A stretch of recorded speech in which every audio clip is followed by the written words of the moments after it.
সবাইকে insurance sales coaching এ স্বাগত জানাচ্ছি। আজকে আমাদের চতুর্থ ক্লাস।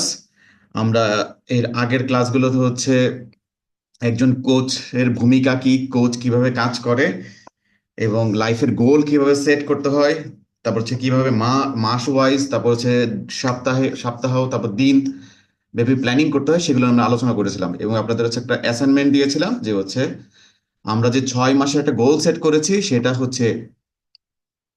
দিনেতে কনভার্ট করা।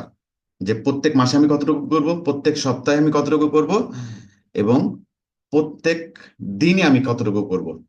এবং আমরা বলেছিলাম দিনের টার্গেট অ্যাচিভ হয়ে গেলে সপ্তাহে টার্গেট অ্যাচিভ হয়ে যাবে, সপ্তাহে টার্গেট অ্যাচিভ হয়ে গেলে মাসের টার্গেট অ্যাচিভ হয়ে যাবে, আর মাসের টার্গেট অ্যাচিভ হয়ে গেলে পুরো বছরের টার্গেট অ্যাচিভ হয়ে যাবে। এই জন্য প্রত্যেকটা দিনের খুবই গুরুত্বপূর্ণ, প্রত্যেকটা দিন। এবং 6 মাসে গোল যখন দিনেতে কনভার্ট করবেন দেখবেন কাজ যে একদম খুবই কমে আসতেছে, কাজ খুবই কমে আসতেছে। আজকে আমরা যে বিষয় নিয়ে আলোচনা করব সেটা মানি ম্যানেজমেন্ট নিয়ে। খুবই গুরুত্বপূর্ণ, কারণ আমি সবসময় বলি যে একজন বীমা কর্মী ফিনান্সিয়াল অ্যাডভাইজার, যেটাকে আমরা বলি এফএ। এফএ বলে ফিনান্সিয়াল অ্যাসোসিয়েট, বা আমি বলি ফিনান্সিয়াল অ্যাডভাইজার, আর্থিক উপদেষ্টা। আর আপনি যদি আর্থিক উপদেষ্টা হতে চান তাহলে আপনার আর্থিক বিষয়ে নলেজ থাকা লাগবে, যেটাকে আমরা বলি ফিনান্সিয়াল লিটারেসি। একজন বীমা উপদেষ্টার ফিনান্সিয়াল লিটারেসি থাকাটা খুবই গুরুত্বপূর্ণ। এবং আমি সবসময় বলি এই যে আমরা আপনাদেরকে শপথ বাক্য পাঠ করালাম। শপথ বাক্য কেন পাঠ করিয়েছি? কারণ আমাদের এই পেশার সাথে ডাক্তারি পেশার অনেক মিল আছে। এবং একজন কেউ যদি ডাক্তার হতে চায় তাদেরকে একটা শপথ বাক্য পাঠ করতে হয়, যেটাকে আমরা বলি হিপোক্রেটিক ওথ। কেউ যদি ডাক্তার হতে চায় তাদের তাদের একটা শপথ বাক্য পাঠ করতে হয়, সেটাকে বলে হিপোক্রেটিক ওথ। ঠিক একইভাবে, যেহেতু বীমা পেশার সাথে ডাক্তারি পেশার মিল আছে, তাহলে বীমা কর্মীদের কি করতে হবে? শপথ বাক্য পাঠ করতে হবে। সেই ভাবনা থেকে বাংলাদেশে নেক্সট লেভেলই প্রথম বীমা উপদেষ্টাদের জন্য কি নিয়ে এসেছে? শপথ বাক্য নিয়ে এসেছে, যেটা আপনারা পাঠ করেছেন এবং স্বাক্ষর করেছেন। এবং আমি স্বপ্ন দেখি একদিন আইডিআরএ থেকেই এই উদ্যোগটা নেওয়া হবে। কেউ যদি বীমা পেশায় কাজ করতে চায় তাকে শপথ বাক্য পাঠ করে লাইসেন্স নিতে হবে। ঠিক আছে? এবং আমরা শুরু করেছি, নেক্সট লেভেলের প্রথম শুরু করেছি ইনিশিয়েটিভ। এবং শপথ বাক্য পাঠ করলে কি কি সুবিধা? শপথ বাক্য পাঠ করলে তার ভিতর একটা দায়িত্ববোধটা চলে আসে, যে না, সে শপথ বাক্য পাঠ করেছে। এই দায়িত্ববোধটা তার ভিতর চলে আসে।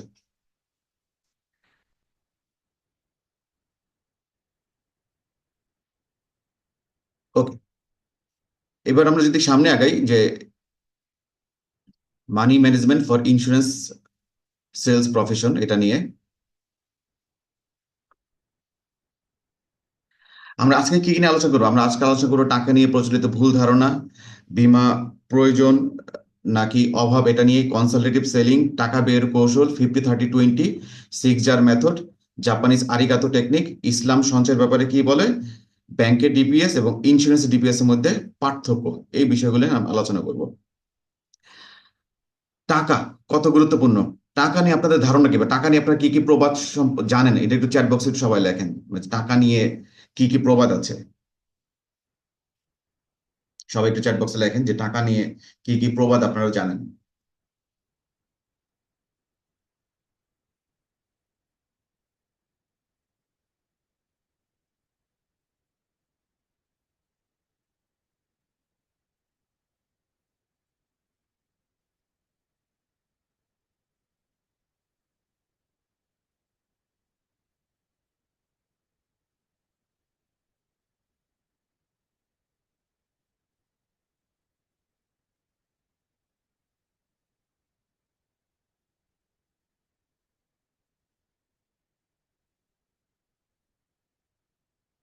টাকা নিয়ে আপনারা কি কি প্রবাদ সম্পর্কে জানেন? টাকাই সকল সুখের মূল। তারপর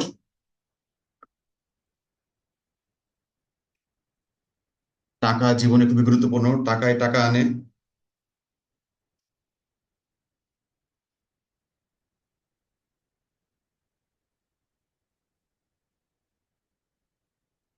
তারপর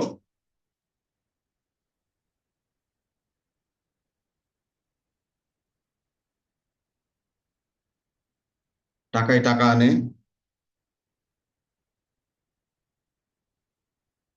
টাকা জীবনে খুবই গুরুত্বপূর্ণ একটা বস্তু।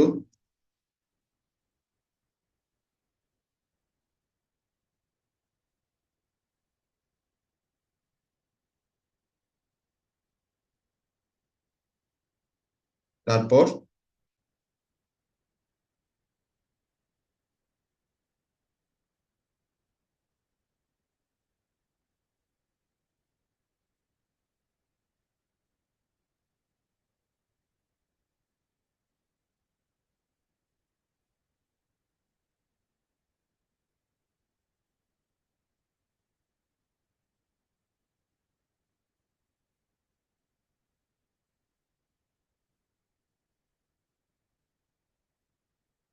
টাকা ছাড়া চলা কঠিন। ওকে। টাকা না থাকলে দুনিয়াতে কেউ গুরুত্ব দেয় না। টাকা সকল সুখের মূল। ওকে। এবং টাকা নিয়ে আমরা অনেক শুনেছি যে টাকা দিলে কাঠের পুতুলও কি করে, হা করে। টাকা দিলে বাঘের দুধও পাওয়া যায়। তাহলে আমাদের লাইফে টাকা দরকার আছে। তাহলে আমরা টাকা নিয়ে কিছু প্রচলিত ভুল ধারণা এগুলো আমরা জানবো। তার আগে আমরা একটা সেলিং অ্যাপ্রোচ সম্পর্কে জানবো, সেটা হচ্ছে consultative selling approach. Consultative selling approach এবং আরেকটা হচ্ছে ট্রেডিশনাল সেলস। এবং আমরা অধিকাংশ বীমা কর্মীরা এই ট্রেডিশনাল সেলসে বিক্রয় করি, ট্রেডিশনাল সেলস। আর এটা হচ্ছে কনসালটেটিভ সেলস, দুইটার মধ্যে পার্থক্য আছে। ট্রেডিশনাল সেলস কি প্রোডাক্ট ফোকাস, আপনি কাস্টমার কাছে প্রোডাক্ট প্রেজেন্টেশন দিচ্ছেন। কিন্তু কনসালটেটিভ সেলে হচ্ছে প্রসপেক্ট ফোকাস, ক্লায়েন্টকে ফোকাস করে, ক্লায়েন্টের কি প্রয়োজন সেটা অনুযায়ী আপনি হচ্ছে প্রোডাক্ট সেল করবেন। ট্রেডিশনাল সেলস হচ্ছে using a standard sales pitch, আপনি একটা সেলস পিচ মুখস্থ করবেন, সেটাই সব জায়গায় ব্যবহার করবেন। কিন্তু কনসালটেটিভ সেলিং সেলস কি হচ্ছে লিসেনিং এন্ড আস্কিং কোশ্চেন, আপনি শুনবেন এবং তাকে প্রশ্ন করে করে তার সমস্যা খুঁজে বের করে তাকে সমাধানটা দিবেন। কনসালটেটিভ সেল হচ্ছে কাস্টম সলিউশন, কিন্তু ট্রেডিশনাল সেলস হচ্ছে one size fits all solution, সবাইকে একই রকম সমাধান। কনসালটেটিভ হচ্ছে লং টার্ম সেলিং রিলেশনশিপ, আর ট্রেডিশনাল সেলস হচ্ছে শর্ট টার্ম সেলিং রিলেশনশিপ, স্বল্প মেয়াদী। আর কনসালটেটিভ হচ্ছে লং টার্ম। আর ইন্স্যুরেন্স সেলস কিন্তু এটা লং টার্ম সেলিং রিলেশনশিপ, যেহেতু ইন্স্যুরেন্সের আমাদের মেয়াদ থাকে 10 বছর, 12 বছর, 15 বছর, 18 বছর, যেহেতু দীর্ঘমেয়াদী, আমাদের কনসালটেটিভ সেলিং অ্যাপ্রোচে সেল করতে হবে। কিন্তু আমরা অধিকাংশ বীমা কর্মীরা এই ট্রেডিশনাল সেলসে বিক্রি করি, গতানুগতিক যে সেলস পদ্ধতি, প্রোডাক্ট ফোকাস, কাস্টমারের কাছে প্রোডাক্ট প্রেজেন্টেশন দেই, হয় ডিপিএস, হয় হচ্ছে ডিপ 3 কিস্তি বীমা, যে কোনো একটা প্রোডাক্ট ভালো মতো শিখি, শুধু ওটাই প্রেজেন্টেশন দিই, কাস্টমারের জন্য কোনটা প্রয়োজন সেটা না বুঝে তাকে সেটা দিই। কিন্তু কনসালটেটিভ সেলস বলতেছে প্রসপেক্ট ফোকাস। তারপর আপনি লিসেন করবেন এবং তারপর আস্কিং কোশ্চেন, শুনবেন, প্রশ্ন করবেন, তাকে কি দিবেন, কাস্টম সলিউশন দিবেন, এবং লং টার্ম সেলিং রিলেশনশিপ। তাহলে এই কনসালটেটিভ সেলস কারা করে, যারা একজন ডাক্তার তারা কিন্তু এই কনসালটেটিভ সেল করে। তারা রোগী অনুযায়ী ওষুধ দেয়। সব রোগীকে একরকম ওষুধ দেয় না, কিন্তু একজন ডাক্তার কি করে, রোগী অনুযায়ী ওষুধ দেয়। সব রোগীকে একই রকম ওষুধ দেয় না। কিন্তু আমরা বীমা কর্মীরা ট্রেডিশনাল সেলসে আগাই, কিন্তু আমাদের করতে হবে কি কনসালটেটিভ সেলস, কনসালটেটিভ সেলস। এবং আপনি নিজের পরিচয় এভাবে দিতে হবে যে I am an insurance consultant.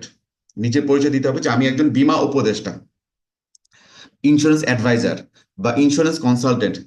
যেভাবে হোক নিজের পরিচয়টা সুন্দর মতো দিতে হবে। আমরা অনেকেই নিজের পরিচয়টা সুন্দরভাবে দিই না। আপনি যদি বলেন আমি একজন বীমা কর্মী, মানে আপনাকে কেউ তো দাম দিবে না। নিজের পরিচয় কিভাবে আপনি দিচ্ছেন সেটা কিন্তু নির্ভর করতেছে মানুষ আপনাকে দাম দিবে কিনা। যে আপনি আপনার নিজের পরিচয় কিভাবে দিচ্ছেন সেটার উপর ভিত্তি করে মানুষ সিদ্ধান্ত নেবে আপনাকে মূল্য দিবে কিনা।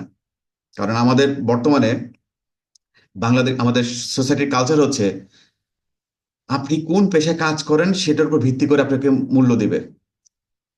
এই যে আমি আপনাদের সামনে আজকে হচ্ছে ট্রেনিং করাচ্ছি, আপনি আমাকে কোচ ডাকতেছেন অথবা সার্চ ডাকতেছেন, কিন্তু এই আমি যদি লেগুনার হেল্পার হইতাম তখন আপনি আমাকে কি বলে সম্বোধন করতেন। এই যে আমি আপনাদের কাছে ট্রেনিং করাচ্ছি, এখন আপনি আমাকে স্যার সম্বোধন করতেছেন, কোচ সম্বোধন করতেছেন। এই সেম ব্যক্তিটা যদি লেগুনার হেল্পার হইতাম তাহলে কি বলতেন আমাকে, এই ভাই, মামা, মামা ডাকতেন মামা তখন। বা ভাই, ভাই, মামা, আমরা লেগুনার হেল্পারকে মামা ডাকে, এই মামা ভাড়া পড়ালো। তাহলে বা- দেখেন মানুষটা কিন্তু সেম, সেম মানুষ। তাহলে আপনি আমাকে স্যার ডাকতেছেন বা কোচ ডাকতেছেন, আমার এই প্রফেশনটাকে, এই ব্যক্তি আলামিনকে কিন্তু করতেছেন না, সম্মান করতেছেন না প্রফেশনটাকে, ঠিক না? এই আলামিন যদি আজকে বাসের হেল্পার হইতাম, আপনি আমাকে মামা ডাকতেন। এই আলামিন আজকে আপনাদেরকে ট্রেনিং করাচ্ছে দেখে আপনি আমাকে স্যার ডাকতেছেন। তাহলে আপনি আমার প্রফেশনটাকে সম্মান করতেছেন, পথটাকে সম্মান করতেছেন, ব্যক্তিটাকে না। Right coach. ঠিক আছে? ঠিক একইভাবে আপনি আপনার পরিচয়টা সুন্দর মতো দিতে হবে। আপনি আপনার পরিচয়টা কিভাবে দিচ্ছেন? আমি ট্রেনিং এ বিভিন্ন সময় গল্প করি যে নিজের পরিচয় কিভাবে গর্বের সাথে দিতে হয়। এক লোক সৌদি আরবে থাকে, সৌদি আরব থেকে দীর্ঘদিন পর বাংলাদেশে এসেছে। এসে বলতেছে, আমি তো হচ্ছে সৌদি আরবের ডিসি। ডিসি মানে কি? District commissioner. তাকে তো সবাই মাথা তুলেই করতেছে, তুই তুই তো গ্রামের মুখ উজ্জ্বল করছিস রে, তুই ডিসি হয়েছিস, হ্যাঁ, আমাদের গ্রামে মুখ উজ্জ্বল করছিস, সৌদি আরবে ডিসি হয়েছিস।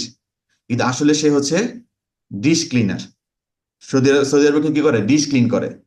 কিন্তু ডিশ ক্লিনার সংক্ষেপে কি? ডিসি। আরেকজন বলতেছে, আমি তো আমেরিকার ওসি। ওসি মানে কি? ওসি মানে হচ্ছে অফিস ইনচার্জ। সবাই তো বাহাবা দিচ্ছে, আয় রে, তুই তো আমাদের গ্রামে মুখ উজ্জ্বল করছিস রে, তুই তো আমেরিকার ওসি হয়ে গেছিস, হ্যাঁ, গ্রামে মুখ উজ্জ্বল করছিস। কিন্তু আসলে ওসি মানে কি? অনিয়ন কাটার। সে বিদেশে গিয়ে কি কাটে? পেঁয়াজ কাটে।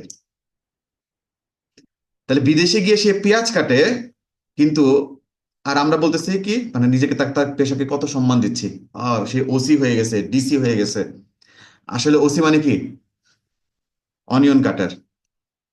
তাহলে আপনি আপনার পরিচয়টা সুন্দর মতো দিবেন যাতে মানুষ আপনার কাজের মানে গুরুত্বটা বুঝে। আপনি যে একটা ভারী কি পেশায় আছেন সেটা যেন বুঝে। আমি একজন বীমা কর্মী, এটা এটা কোনো ভারী কি আসে না। কিন্তু নিজের পরিচয়টা সুন্দর মতো দেন।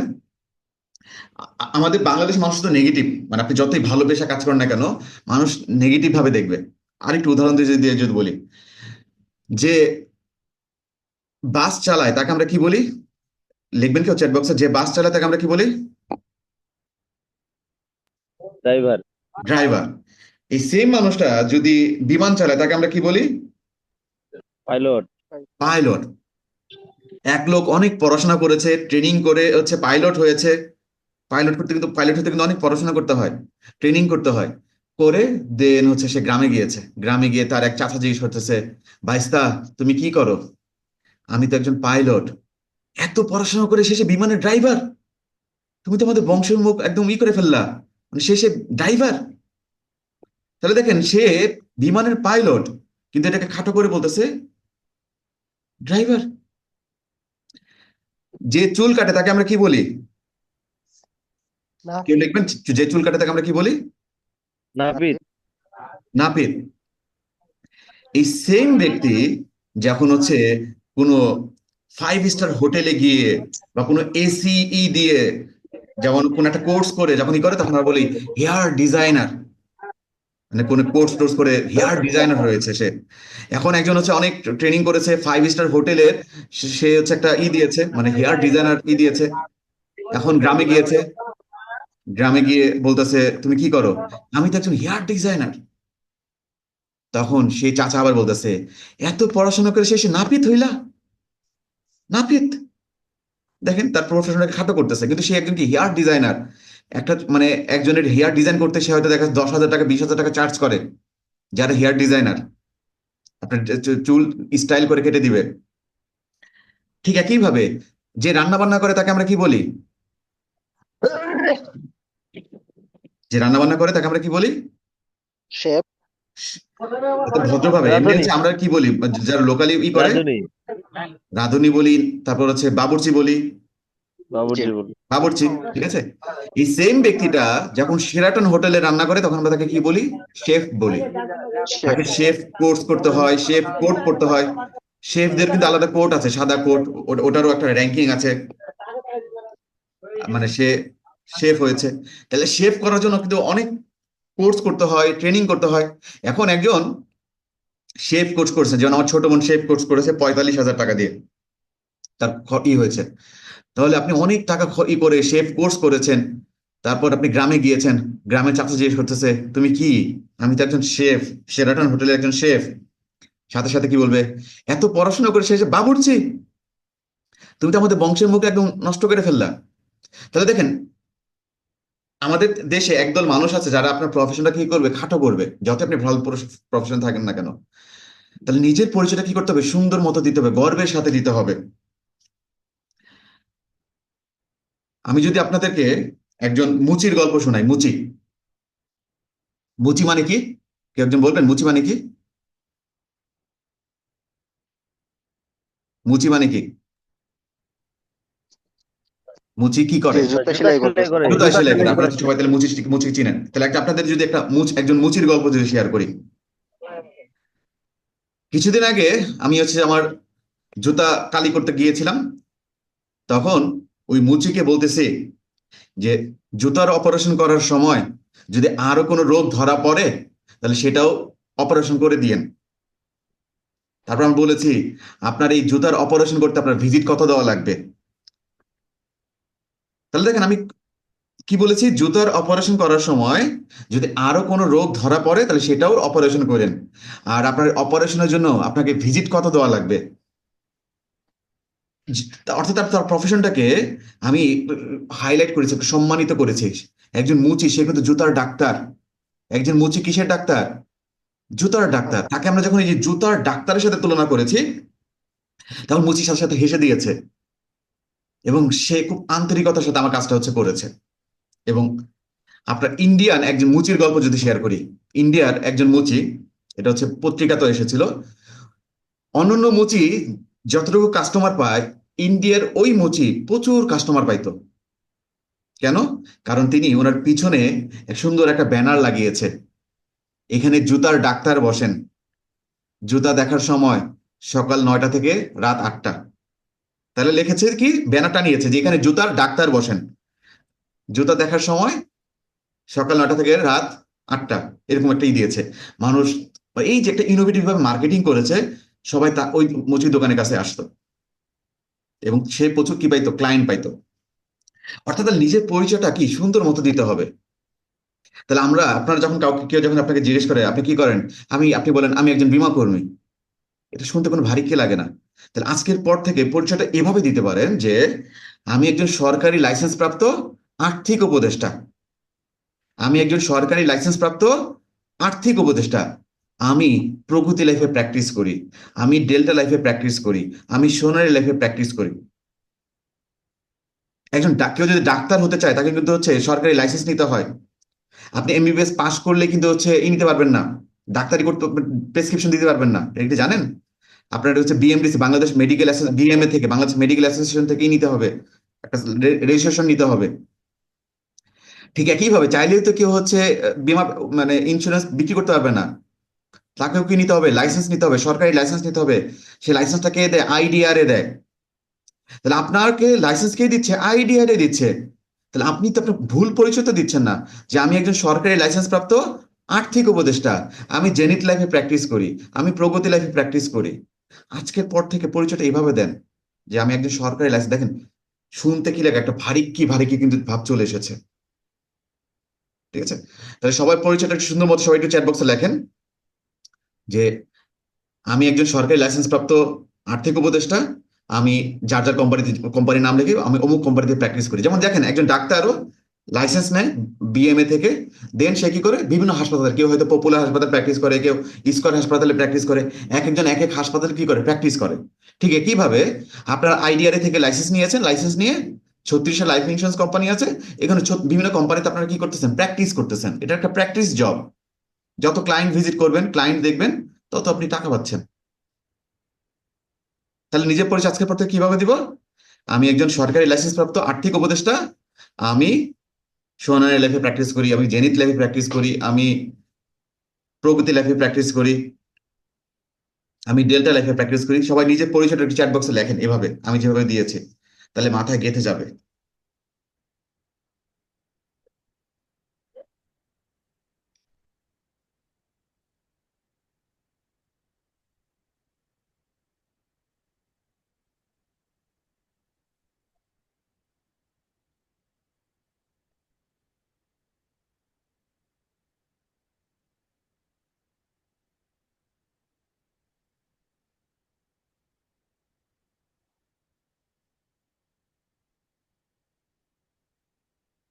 আমি একজন সরকারি লাইসেন্স প্রাপ্ত আর্থিক উপদেষ্টা, আমি সোনার লাইফ ইন্স্যুরেন্স কোম্পানিতে প্র্যাকটিস করি। হ্যাঁ, আমি একজন সরকারি লাইসেন্স প্রাপ্ত আর্থিক উপদেষ্টা, আমি সোনার লাইফে প্র্যাকটিস করি।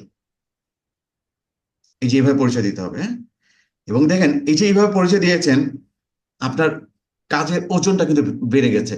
যে আমি সরকারি লাইসেন্স প্রাপ্ত, যখন শুরুতে বলতেছেন আমি একজন বীমা কর্মী, দাম দিবে না।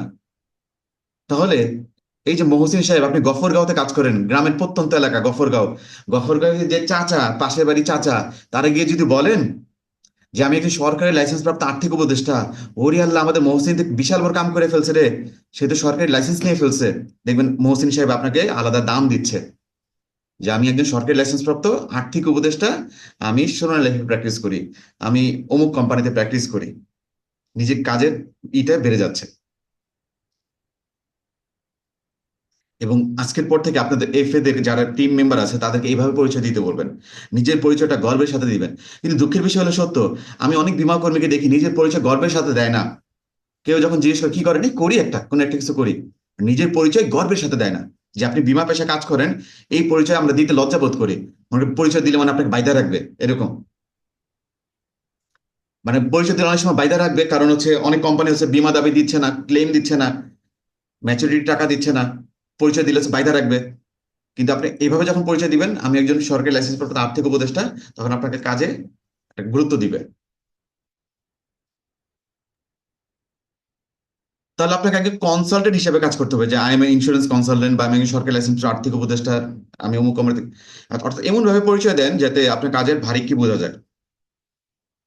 তাহলে কনসালটেটিভ সেল কে করে, যেমন একজন ডাক্তার করে, যেমন ছবিতে দেখতে পাচ্ছেন উনি কনসালটেটিভ সেল করতেছে। একজন হচ্ছে গাড়ি কিনবে, তাকে বিভিন্ন রকম প্রশ্ন করতেছে, প্রশ্ন করেছে সে কি কি কি ধরনের গাড়ি পছন্দ করে, সেগুলো জানার চেষ্টা করতেছে, চেষ্টা করে তাকে গাইড করতেছে যে আপনি এই গাড়িটা নেন, এই গাড়িটা নিলে এই এই ভালো হবে। তাহলে কনসালটেটিভ সেলের কিছু নিয়ম আছে, যে আস্ক দ্য রাইট কোশ্চেন, কাস্টমারকে সঠিক প্রশ্নটা করবেন, কাস্টমারের চাহিদাটা কি, সমস্যাটা কি সেটা খুঁজে বের করবেন। একজন কাস্টমার কেন বীমা পলিসিটা নিবে, কি কারণে নিবে, কারণটা জানার চেষ্টা করবেন। কিন্তু আমরা অধিকাংশ বীমা কর্মীরা জোর করে বীমা পলিসি বিক্রি করি, মানে সে বীমা পলিসি কেন চালাবে তার কাছে কারণটা পরিষ্কার না, এবং যখন কারণটা পরিষ্কার থাকে না তখন সে বীমাটা চালায় না। এই যে আমাদের ইন্স্যুরেন্স পলিসি পারসিস্টেন্স থাকে না, পলিসি ল্যাপস হয়ে যায়, এর বড় একটা কারণ হচ্ছে আমরা নিড বেস সেল করি না। আমরা কি করি না, নিড বেস সেল করি না।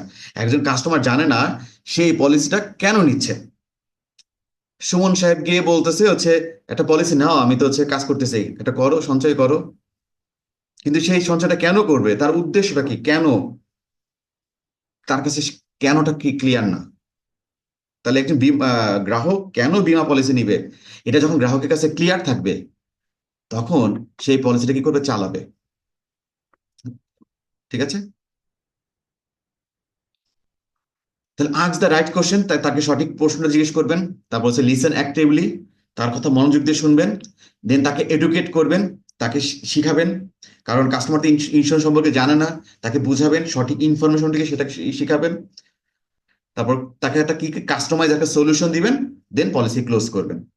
কনসালটেন্ট সেল এভাবে হয়, আস্ক দ্য রাইট কোশ্চেন, প্রশ্ন করে করে তার একটা সমস্যা খুঁজে বের করবেন, যেই সমস্যার সমাধান আপনি আপনার কোম্পানির প্রোডাক্টের মাধ্যমে দিতে পারবেন। Ask the right question, then listen actively, মনোযোগ দিয়ে তার কথা শুনবেন। তারপর তাকে এডুকেট করবেন, বীমা বিষয়ে তাকে এডুকেট করবেন, তার তো অনেক নলেজ গ্যাপ আছে। দেন তারপর কি করবেন, তাকে একটা কাস্টমাইজ সলিউশন দিবেন, কাস্টমাইজ সলিউশন। এখন একজন বলতেছে যে হচ্ছে আমি তো আমার সন্তানকে হচ্ছে ই করতে চাচ্ছি, ডাক্তার বানাতে চাচ্ছি। এখন তাকে প্রশ্ন করেন, আপনি যে আপনার সন্তানকে ডাক্তার বানাতে চাচ্ছেন, এখন আপনি যদি প্রাইভেট মেডিকেলে পড়ান তাহলে আপনার তো 20 থেকে 30 লক্ষ টাকা মতো লাগবে প্রাইভেট মেডিকেল ডাক্তারি পড়াতে গেলে। তাহলে সেটা তো এখন থেকে তো সেভিংস করতে হবে। আপনার কি আপনার সন্তানকে ডাক্তার বানানোর জন্য কোথাও কি সেভিংস করেছেন? এখন সে প্রশ্ন, এই যে প্রশ্ন করতেছেন, হ্যাঁ করেছি, একটা ব্যাংকের ডিপিএস করেছি, ই করেছি।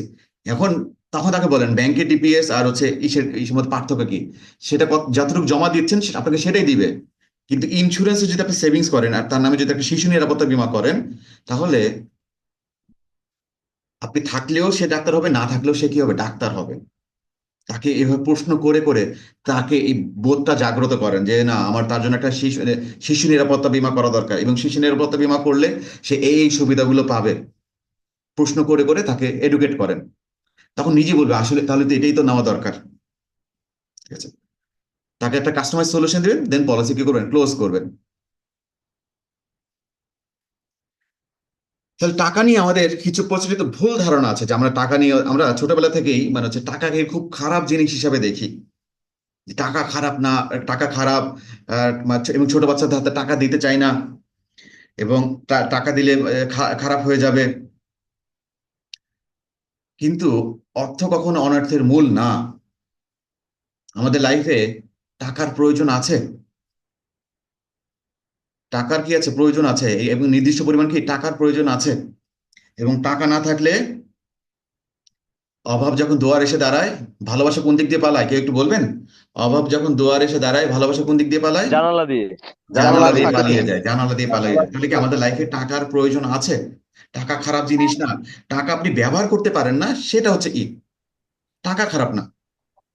আপনি এটা ব্যবহার পারেন না, এই জন্য দোষ হয়ে যাচ্ছে টাকা। টাকা তো ভালো জিনিস। একজন ভালো মানুষ টাকাকে ভালো কাজে ব্যবহার করে, একজন খারাপ মানুষ টাকাকে খারাপ কাজে ব্যবহার করে। তাহলে মানুষটা কিরকম, সেটার কারণে টাকার কি ভালো বা মন্দ কোনো কিছু আছে? টাকা তো টাকাই। যেমন হাজী মহসিন, সে টাকা পেয়ে কি করেছে, দান করেছে। কিন্তু আরেকজন টাকা পেয়ে কি করেছে, উড়িয়েছে, খালি ভোগ বিলাস করেছে। তাহলে তো হবে না। অর্থাৎ টাকা আপনি কি কাজে ব্যবহার করতেছেন, ব্যবহার বিধি। টাকা কখনো খারাপ না, টাকা প্রয়োজন। এবং টাকা কত প্রয়োজন দেখেন, আমাদের ইসলাম ধর্মে দুটো গুরুত্বপূর্ণ ইবাদত, যেটা আপনি টাকা লাগবে। আপনি জাকাত দিতে যাবেন, টাকা লাগবে। জাকাত তো সবার জন্যই না, একটা নির্দিষ্ট পরিমাণ সম্পদ হইলে তারপর জাকাত। আবার একটা নির্দিষ্ট পরিমাণ সম্পদ হলে সে হজ করবে। তাহলে আমাদের ইসলাম ধর্ম তো কি আছে, টাকা ইনকাম করার জন্য কথা বলতেছে, যে টাকাই লাগবে। এবং আমাদের কোন নবী রাসূল তো গরিব ছিল না, সবাই ধনী ছিল, সবাই ধনী ছিল।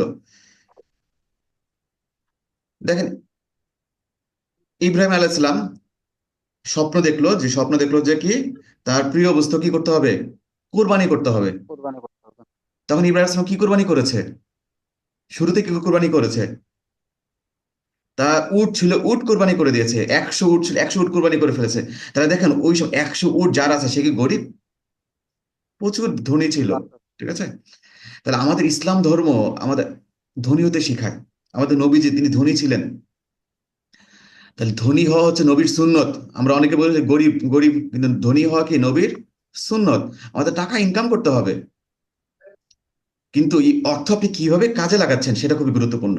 এটার জন্য আপনাদের মানি ম্যানেজমেন্ট শিখতে হবে। কিন্তু দুঃখের বিষয় হলো সত্য, আমাদের পাঠ্য বইয়ে মানি ম্যানেজমেন্ট শেখানো হয় না। এবং আইডিআর এর 72 ঘন্টা যে ট্রেনিং লাইসেন্স নেওয়ার জন্য, সেখানেও মানি ম্যানেজমেন্ট শেখানো হয় না। এবং আমি যদি আইডিআর এর কোনো মেম্বার হতাম, তাহলে এই ট্রেনিংটা বাধ্যতামূলক করে দিতাম। মানি ম্যানেজমেন্ট ট্রেনিংটাকে কি করতাম, বাধ্যতামূলক করে দিতাম। কারণ একজন ডাক্তার যদি কোনো রকম পড়াশোনা ছাড়া, কোনো রকম ট্রেনিং ছাড়া মানুষকে যদি ডাক্তারি বিষয়ে পরামর্শ দেয়, তাকে আমরা কি ডাক্তার বলি, কেউ একজন বলবেন? একজন ডাক্তার যদি কোনো রকম পড়াশোনা ছাড়া, কোনো রকম ট্রেনিং ছাড়া হাতুড়ি মানুষকে ডাক্তার। ডাক্তারি বিষয়ে, তাকে হাতুড়ি ডাক্তার বলি। ঠিক হাতুড়ি একইভাবে ডাক্তার। একজন বীমা কর্মী, মানি ম্যানেজমেন্ট সম্পর্কে কোনো রকম ধারণা নাই, টাকা পয়সা বিষয়ে কোনো আপনার কোনো ধারণা নাই, ফিনান্সিয়াল লিটারেসি নাই, আর আপনি আর্থিক বিষয়ে মানুষকে পরামর্শ দিচ্ছেন, যে আপনাকে বল আর্থিক উপদেষ্টা, আর আপনি মানুষকে আর্থিক বিষয়ে পরামর্শ দিচ্ছেন, তাহলে আপনাকে কি বীমা কর্মী বলবে? হাতুড়ি বীমা কর্মী। আপনাকে কি বীমা করবে? হাতুড়ি বীমা হাতুড়ি কর্মী বিমা। বলবে। এই জন্য এই মানি ম্যানেজমেন্ট সম্পর্কে নলেজ থাকাটা খুবই গুরুত্বপূর্ণ একজন বীমা কর্মীর। এবং আমি যদি আইডিআর এর মেম্বার হতাম, তাহলে এই ট্রেনিংটাকে একদম বাধ্যতামূলক করে দিতাম। এবং আমি ভিডিওতে বিভিন্ন সময় আমার ফেসবুকে লিখি যে এই ট্রেনিংটা করা উচিত, এই ট্রেনিংটা বাধ্যতামূলক করা উচিত। আশা করছি এই ট্রেনিং গুরুত্ব আপনারা উপলব্ধি করবেন, এবং আপনি আপনার টিমের জন্য আজকে শিখবেন, শিখে আপনার টিমকে ওটা শিখাবেন। ঠিক আছে, কারণ আপনার টিম মানি ম্যানেজমেন্ট সম্পর্কে যখন জানবে, তখন দেখবে তার অ্যাপ্রোচই চেঞ্জ হয়ে যাচ্ছে। মানে সে যখন এই কনসালটেন্ট সেল করতে যাবে, মনে করেন যে একজন গ্রাহককে পরামর্শ দিবে কিভাবে আয় বুঝে ব্যয় করতে হয়, কতটুকু সেভিংস করতে হয়, কোন পরিকল্পনা নিলে তার আর্থিক স্বপ্নগুলো পূরণ হবে, এই বিষয়ে পরামর্শ দিতে গেলে তার তো মানি ম্যানেজমেন্ট সম্পর্কে নলেজ থাকা লাগবে। সে যে মানি ম্যানেজমেন্ট সম্পর্কে নাই জানে, ইনফ্লেশন কি, কি, তারপর সিক্সার মেথড কি, টাকা আয় ব্যয়ের ফর্মুলা কি, কিভাবে ব্যয় কমানো যায়, কিভাবে আয় বাড়ানো যায়, এগুলো সম্পর্কে সে যদি নাই জানে, তাহলে সেই মানুষ কিভাবে পরামর্শ দিবে? ইনভেস্টমেন্ট এবং সঞ্চয়ের মধ্যে পার্থক্য কি, এগুলো যদি একজন মানে হচ্ছে বীমা কর্মী না জানে, তাহলে সে কিভাবে একজন গ্রাহককে পরামর্শ দিবে? তাহলে এই বিষয়ে নলেজ তার থাকা লাগবে। ঠিক আছে? কিন্তু আমরা অধিকাংশ মানুষ জানি না। এবং আপনার গ্রাহককে যখন মানি ম্যানেজমেন্ট সম্পর্কে জানা এডুকেট করবেন, যখন এডুকেট করবেন, আপনি বীমা পলিসি সেল করতে যাবেন না, আপনি তাকে এডুকেট করবেন, পরামর্শ দিবেন। তখন তাকে, একজন ডাক্তার কিন্তু ওষুধ বিক্রি করে না। একজন ডাক্তার কি বলে, প্রেসক্রিপশন দেয় যে আপনি আপনার এই সমস্যার জন্য আপনি হিস্টাসিন খাবেন প্রতিদিন সকালে এবং রাতে। আপনি আপনার এই সমস্যার জন্য আপনি নাপা খাবেন সকালে এবং রাতে। এইভাবে প্রেসক্রিপশন দেয়। প্রেসক্রিপশন দেয়, তো ওষুধ এমনি বিক্রি হয়ে যায়। ডাক্তার কখনো গিয়ে হ্যাঁ নাপা লাগবে, ডাক্তার কিন্তু করে না। ডাক্তার কি করে, প্রেসক্রিপশন দেয়। ঠিক একইভাবে আপনি আলমগীর সাহেব, আপনি প্রেসক্রিপশন দিবেন কাস্টমারদেরকে। আপনি আপনার যে শুনলাম আপনার এই ইসের জন্য, আপনি যদি আপনার সন্তানের জন্য একটা শিশু নিরাপত্তা বীমা রাখেন, তাহলে আপনার স্বপ্নটা সুন্দর পূরণ হবে এবং আপনার যে প্ল্যানটা খুব সাকসেসফুল করতে পারবেন। আপনার যে প্ল্যান, আপনি চাচ্ছেন অবসর জীবনটা আপনি সুন্দর মতো কাটাতে, ছেলে মেয়ের উপর ডিপেন্ডেন্ট হতে চাচ্ছেন না, এই তো। এবং আপনি যদি আপনার অবসর জীবনটা স্বাচ্ছন্দ্যময় করতে চান, তাহলে আপনি যদি একটা পেনশন বীমা নিয়ে রাখেন, তাহলে দেখবেন আপনার অবসর জীবনটা একদম স্বাচ্ছন্দ্যময় হয়ে যাবে। এইভাবে আপনি কি করবেন, পরামর্শ দিবেন। তখন গ্রাহক বলবে, তাহলে তো একটা পেনশন বীমা নেওয়া লাগবে, কিভাবে নেওয়া যেতে পারে? তখন বলবেন যে আপনি আমার কাছ থেকে নিতে পারেন এটা। ঠিক আছে? যে আপনি আমি আলমগীর কবির, আমার কাছ থেকে এটা নিতে পারেন। এইভাবে আপনি কি করবেন, পরামর্শ দিবেন। তাহলে টাকা অনর্থের মূল না, অর্থের প্রয়োজন আছে, অর্থ আপনি কিভাবে ব্যবহার করতেছে সেটার উপর নির্ভর করতেছে। তাহলে আমরা ছোটবেলা থেকে শিখে এসেছি যে আয় বুঝে ব্যয় করো। এই জিনিসটা ভুলে যেতে হবে, যে আয় বুঝে ব্যয় করো। Cut your cloth according to your coat. আপনার কোট অনুযায়ী কাপড় কাটেন। আমরা এইভাবে শিখে বড় হয়েছি, কিন্তু এটা ভুলে যেতে হবে। এখনকার হচ্ছে ব্যয় বুঝিয়া কি করো, আয় করো। ব্যয় বুঝিয়া আয় করো। মনে করেন আপনার হচ্ছে পাঞ্জাবি বানাইতে 3 গজ কাপড় লাগবে, আপনার কাছে আছে 1 গজ। তাহলে ওই 1 গজ কাপড় দিয়ে কি পাঞ্জাবি হবে? হবে না। কিন্তু আপনার লাগবে তো পাঞ্জাবি। এখন আছে মাত্র 1 গজ।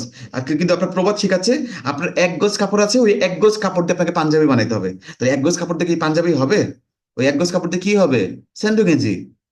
স্যান্ডো গেঞ্জি স্যামিস হয়ে যাবে না। হ্যাঁ, কিন্তু তো পাঞ্জাবি বানানো যাবে না, কিন্তু আপনার লাগবে তো পাঞ্জাবি। তাহলে আপনার লাগবে হচ্ছে 3 গজ, তাহলে আপনি 3 গজ কাপড় কিনবেন।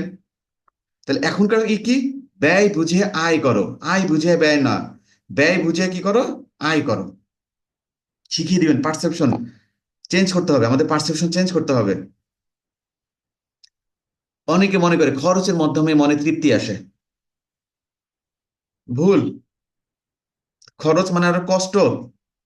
এবং আমাদের ইসলাম ধর্ম শিখায় তুমি দান করো, তুমি সঞ্চয় করো। কিন্তু আমরা কি করি, ভোগ বিলাসে মত্ত। আমরা ঋণ করে ঘি খাইতে চাই। আমরা ঋণ করে কি করি, ঘি খাই। আয় করি 5 টাকা, খরচ করি 10 টাকা। তাহলে বাকি 10 টাকা আমরা কোথা থেকে পাই? ঋণ করে। তাহলে তাহলে তো হবে না। আমাদেরকে সঞ্চয় করা শিখতে হবে, আমাদের দান করা শিখতে হবে। তাহলে এই বিষয়গুলো মানুষকে আপনি এডুকেট করতে হবে তো। তারপর আমরা অনেকে মনে করি অর্থ ব্যবস্থাপনায় পুরুষদের প্রয়োজন, নারীরা না। কিন্তু অর্থ ব্যবস্থাপনা সবারই দরকার, নারী পুরুষ সবারই দরকার। এবং দেখা গেছে গবেষণা দেখা গেছে পুরুষদের চেয়ে নারীরা আরো সঞ্চয়মুখী, নারীরা সঞ্চয় করে।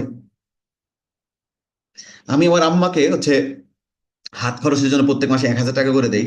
আম্মা সেই টাকা খরচ করে না, জমায় রাখে। এবং বছর শেষে দেখা যাচ্ছে তার 12,000 টাকা হয়ে যায়, সেই টাকা দিয়ে কোনো একটা কিছু করে।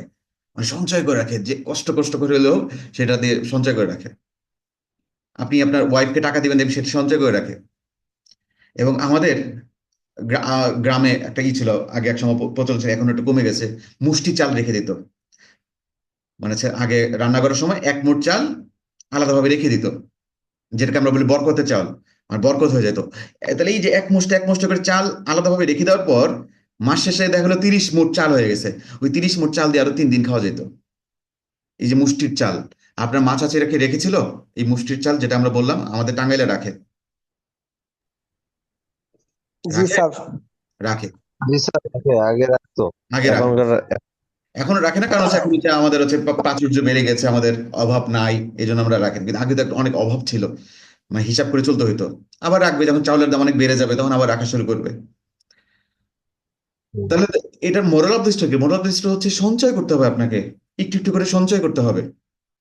তাহলে অর্থ ব্যবস্থাটা নারী পুরুষ আমাদের সবাইকে দরকার, শুধু পুরুষ না, সবাইকে দরকার। এবং আপনারা দেখবেন অধিকাংশ সময় ইন্স্যুরেন্স পলিসি সেল হয় না নারীদের কারণে। নারীদের কারণে, কারণ কি বলে, আপনাদের ভাবির সাথে কথা বলি, ওয়াইফের সাথে কথা বলি, বাসায় একটু কথা বলি, এই বাসায় একটু কথা বলি, ওয়াইফের সাথে একটু কথা বলি, এটা বলতে গিয়েই আর কি হয় না, পলিসি আর হয় না।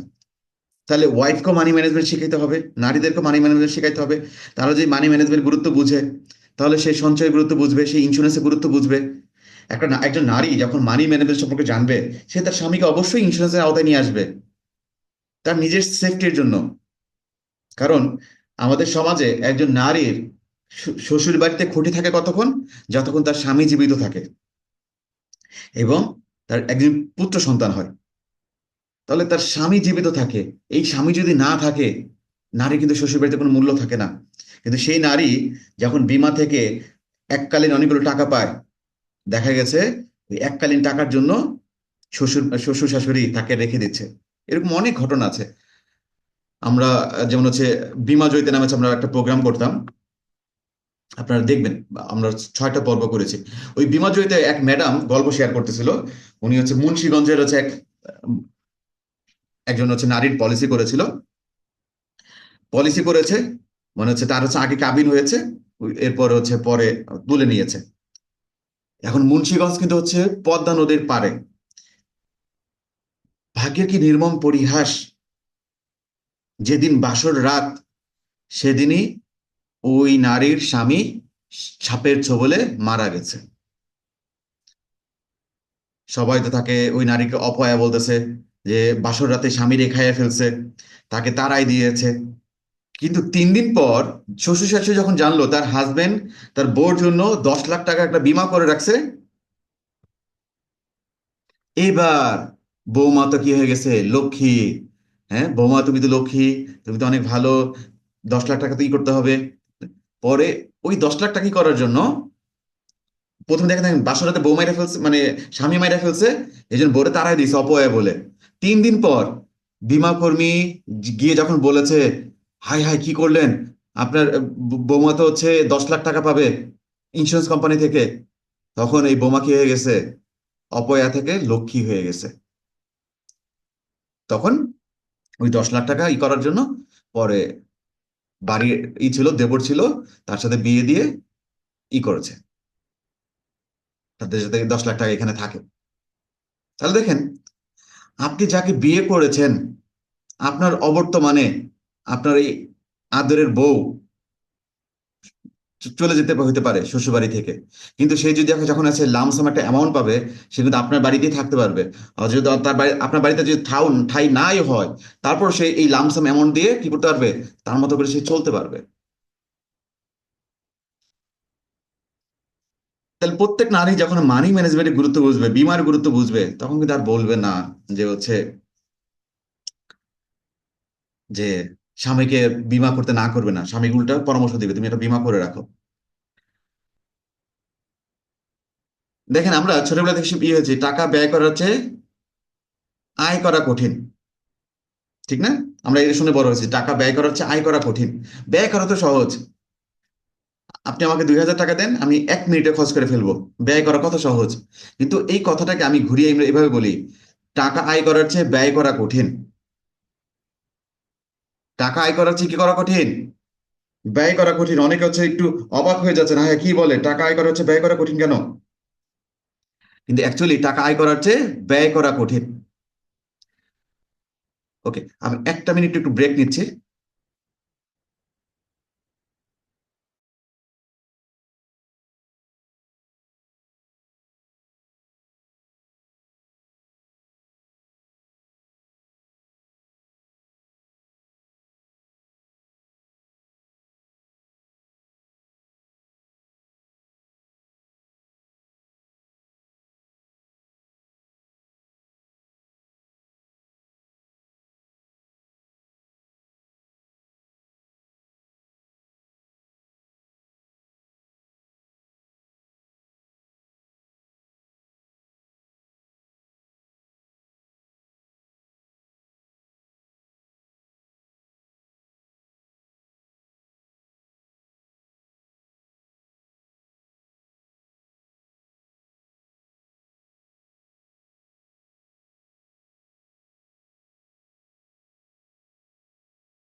ওকে, সরি, আমার হচ্ছে একটা আসছিল।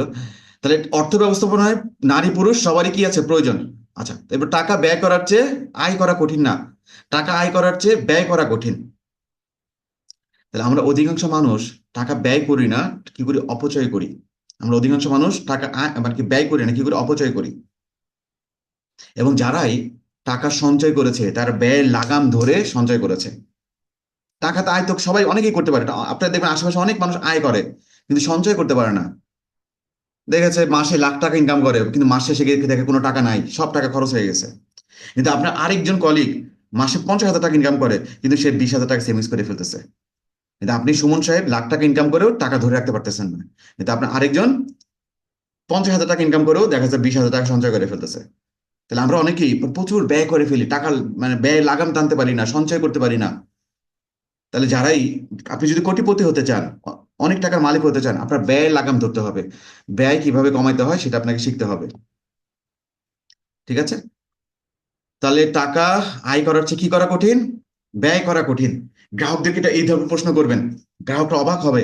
দেখেন আমি কিন্তু আপনাদের মানি ম্যানেজমেন্ট শেখাচ্ছি, নিজে শিখবেন এবং গ্রাহকদেরকে শিখাবেন যে টাকা আয় করার চেয়ে কি করা কঠিন, ব্যয় করা কঠিন। এবং আমরা অধিকাংশ মানুষ টাকা ব্যয় করি না, কি করি, অপচয় করি। এবং আপনি যদি টাকা সেভিংস করতে চান, আপনার কিসের লাগাম টানতে হবে, ব্যয়ের লাগাম।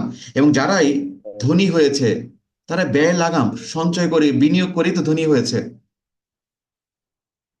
ঠিক আছে? তো টাকা আমাদের লাইফে অনেক গুরুত্বপূর্ণ। কতটা গুরুত্বপূর্ণ এটা নিয়ে হচ্ছে মীর মোশাররফ হোসেন, উনি একটা দামি কথা বলেছে। মীর মোশাররফ হোসেনের হচ্ছে বিষাদ সিন্ধু নামে হচ্ছে একটা উপন্যাস আছে, আপনারা অনেক অনেক নাম শুনেছেন। সেখানে বলেছে, মুখে অনেকেই টাকা অতি তুচ্ছ, অর্থ অনর্থের মূল বলে থাকেন, কিন্তু জগৎ এমনই ভয়ানক স্থান যে টাকা না থাকলে তার স্থান কোথাও নেই। সমাজে নেই, স্বজাতির নিকট নেই, ভ্রাতা ভগিনীর নিকট নেই, স্ত্রীর নিকট নেই। স্ত্রীর ন্যায় ভালোবাসে বলতো জগতে কি আর আছে। টাকা না থাকলে অমন অকৃত্রিম ভালোবাসারও আশা নেই, কারো নিকট সম্মান নেই।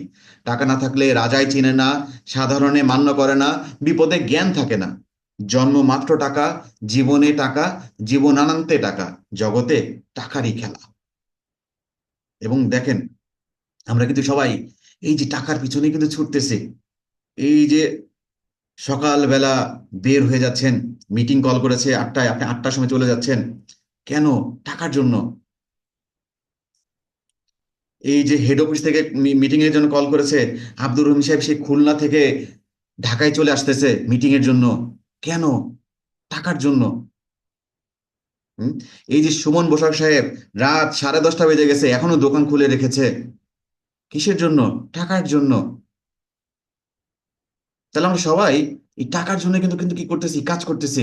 টাকা গুরুত্বপূর্ণ, টাকা লাগবে, টাকার পিছনে আমরা ছুটতেছি।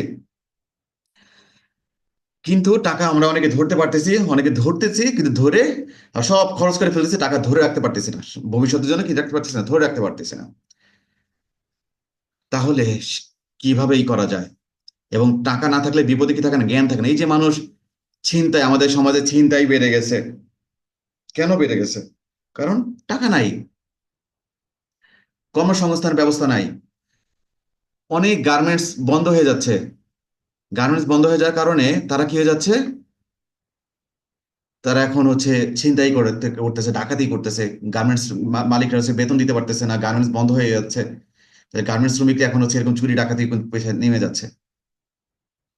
মাঝখানে 2-3 বছর আগে একটাই হয়েছিল, এক বাবা তার সন্তানের দুধ কেনার জন্য ডাকাতি করতে গিয়েছিল, পরে ধরা খেয়েছে। পরে দেখা গেল সে তার সন্তানের দুধ কিনতে পারতেছে না, দুধ কেনার জন্য বাধ্য হয়ে ডাকাতি করতে গিয়েছে। এরকম আমাদের টাকা না থাকলে আমাদের বিপদে কি থাকে না, জ্ঞান থাকে না। তাহলে আমাদের টাকা ইনকাম করা শিখতে হবে। এবং টাকা শুধু ইনকাম করলেই আবার হবে না, টাকা কিভাবে ব্যয় করতে হয় সেটাও আমাদেরকে শিখতে হবে। কিন্তু এই বিষয়ে আমাদের স্কুল কলেজেও শেখানো হয় না, মানে হচ্ছে ট্রেনিংও শেখানো হয় না। আমরা ট্রেনিং করি কি নিয়ে, লিডারশিপ নিয়ে। আমরা ট্রেনিং করি কি নিয়ে, বীমা পলিসি কিভাবে বিক্রি করবেন এগুলো নিয়ে, কিন্তু এই মানি ম্যানেজমেন্ট শেখানো হয় না। এই জন্য আমি সবসময় আহ্বান করি, এবং আপনাদের সিও, আপনাদের কোম্পানির ঊর্ধ্বতন কর্তৃপক্ষের সাথে যদি কথা হয় তখন তাদেরকে বলবেন এই মানি ম্যানেজমেন্ট ট্রেনিংটা কম্পালসারি করা উচিত, বাধ্যতামূলক করা উচিত এবং সবার জন্য আয়োজন করা উচিত। এবং মানি ম্যানেজমেন্ট সম্পর্কে জানলে আপনার সুবিধা কি হবে? আপনি হৃদয় সাহেব সোনালী লাইফে হচ্ছে 20,000 টাকা ইনকাম করতেছেন। আপনি 20,000 টাকাতে আপনার সংসার সুন্দর মতো চালাইতে পারবেন। আপনি আপনার নিজের সংসার সুন্দর মতো চালাইতে পারবেন, যে যতটুকু ইনকাম করেন। আবার গ্রাহককেও শিখাইতে পারবেন আপনি যতটুকু ইনকাম করেন ওটা দিয়ে কিভাবে সুন্দর মতো চলা যায়, ব্যয় লাগাম কিভাবে টানা যায়। দেখেন, আপনারা যখন কোনো গ্রাহককে বিমার দাওয়াত দেন, গ্রাহক কি বলে? নুন আনতে পান্তা ফুরা যায়, হ্যাঁ, হিমশিম খাইতে হয় সংসার চালাইতে গিয়ে। আবার তুমি বলতেছো সঞ্চয়, হ্যাঁ, ইনকাম যদি একটু বাড়তো তাহলে না হচ্ছে সঞ্চয় করতে পারতাম। মানে ইনকামই তো বাড়ে না, জিনিসপত্রের যে দাম। তাহলে দেখেন, সঞ্চয়ের কথা বললেই সবাই কি বলে? টাকা তো সব খরচ হয়ে যায়। তাহলে প্রথমে কি শিখাইতে হবে? ব্যয়ের লাগাম কিভাবে কমন টানা যায়, কিভাবে সঞ্চয় বের করা যায়। সঞ্চয়ের টাকা যদি তাকে বের করে শিখাই দিতে পারেন, তখন সে সঞ্চয় করতেই হবে। সে সঞ্চয় কেমনে করতে হয় সেটাই তো জানে না।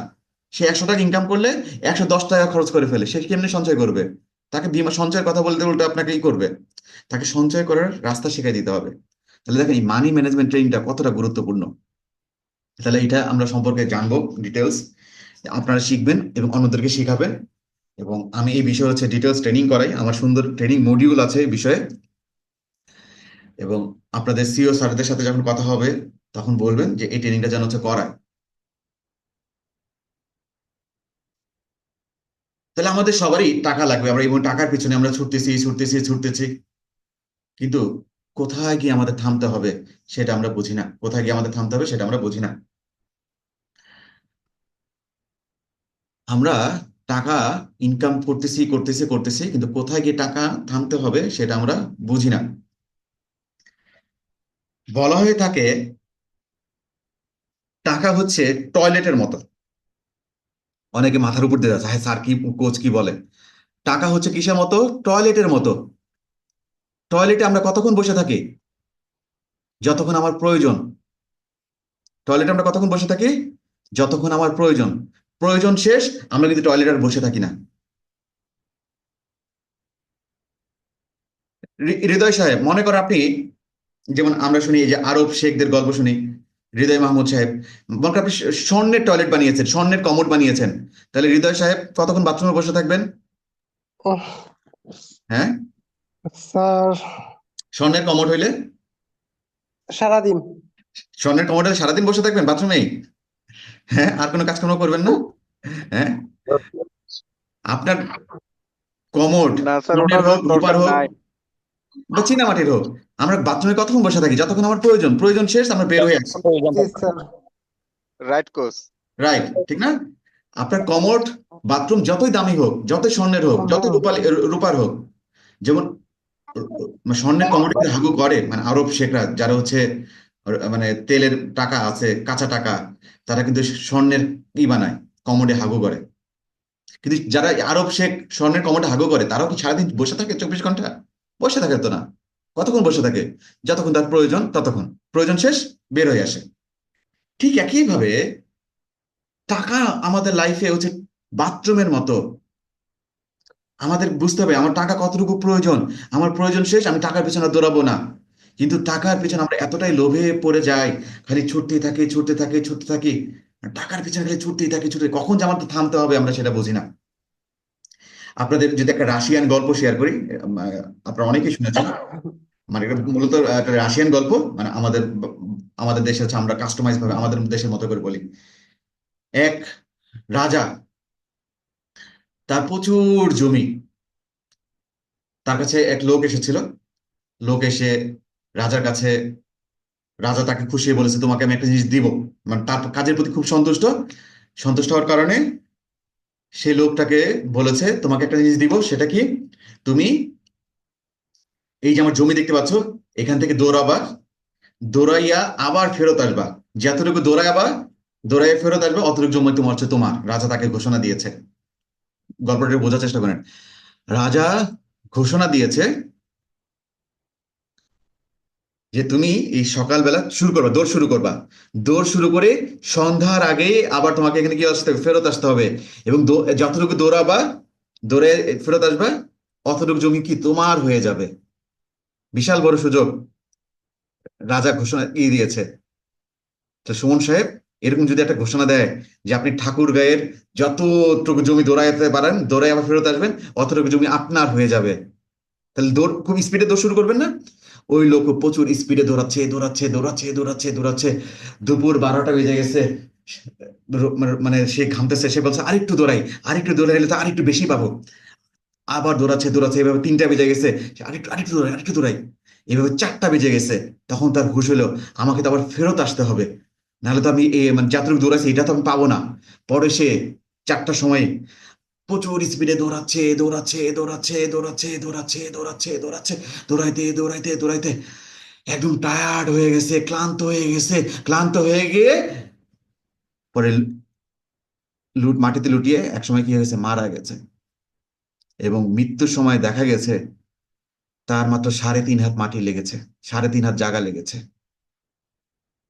তাহলে দেখেন, মানে এখানে মোরাল অফ দি স্টোরি হচ্ছে আমাদের মাত্র 3.5 হাত জায়গা প্রয়োজন, কিন্তু আমরা লোভে পড়ে খালি প্রচুর এই যে এই গল্পের মতো খালি দৌড়াচ্ছি দৌড়াচ্ছি দৌড়াচ্ছি দৌড়াচ্ছি, একসময় মারা যাচ্ছে। পরে দেখা গেল আমাদের মাত্র 3.5 হাত কি মাটির প্রয়োজন, কিন্তু আমরা প্রচুর মাটি কালেক্ট করতেছি প্রচুর জায়গা, বিঘার পর বিঘা, একরের পর একর জায়গা কিনতেছি, কিন্তু মৃত্যুর সময়ে আমার কতটুকু জায়গা লাগতেছে, মাত্র 3.5 হাত।